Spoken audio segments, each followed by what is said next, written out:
Ontarians are among the biggest users of energy in the world, using more power per capita than Californians and Europeans. With the new billing system, the Liberal government hopes to change that. So, how do you cut back on your energy bill? There are literally hundreds of things that people can do to save energy. Chris Winter is the Executive Director for the Conservation Council of Ontario. He has some tips on how to save energy and hopefully money. The first thing is change your attitudes. Think about how much you waste electricity right now. Look around the house. Where do you leave lights on? Where do you leave computers on? And turn them off when you leave the room. That's a very simple thing. That will save anywhere from 10 kilowatt hours, 50 kilowatt hours a month. The second thing is to change your lighting. Change from regular bulbs to compact fluorescent bulbs. Do that, invest $100 in that, and you can save up to 100 kilowatt hours a month or $10 off your bill. So here we have your basic 60-watt bulb, and we can replace it with a 15-watt compact fluorescent. And the average house has about 40 lights in it, and of that, maybe 20 of them you can change very easily with compact fluorescents and save up to 100 kilowatt hours a month. There are some longer term changes that you want to talk about that might have a longer term benefit too, beyond your bill at the end of the month. Yeah, one of the standard things that people say is upgrade your appliances, get energy efficient appliances. Well, that takes a while to do, and that's a major financial commitment.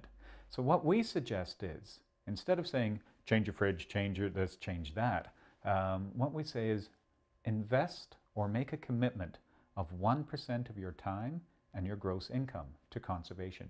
Give us that 1% conservation commitment and use that time and money to invest in things when you do make a purchase, to invest in the more energy efficient or the more conservation minded appliance or goods or services. This is one of the big energy pigs in the house, a washer dryer. Appliances is one of the major problems in energy consumption.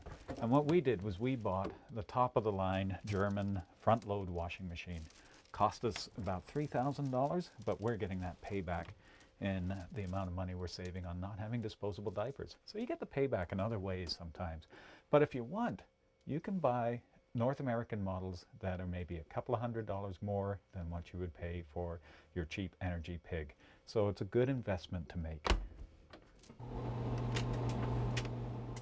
And with the new hydro rates kicking in, saving money is taking on a new importance.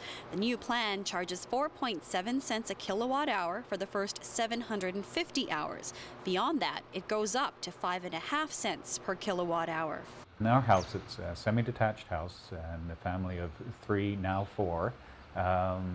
We started with about 510 kilowatt hours a month on an average 2 years ago, and it's dropped now to 360 kilowatt hours a month. So we've saved 160 kilowatt hours a month, mostly by changing lighting, and we've upgraded a couple of appliances when we needed to change them. But these kinds of savings aren't made overnight. Well, a big challenge, I think, is to shift our attitudes away from decades of cheap energy and essentially lax and lazy attitudes towards the consumption of energy.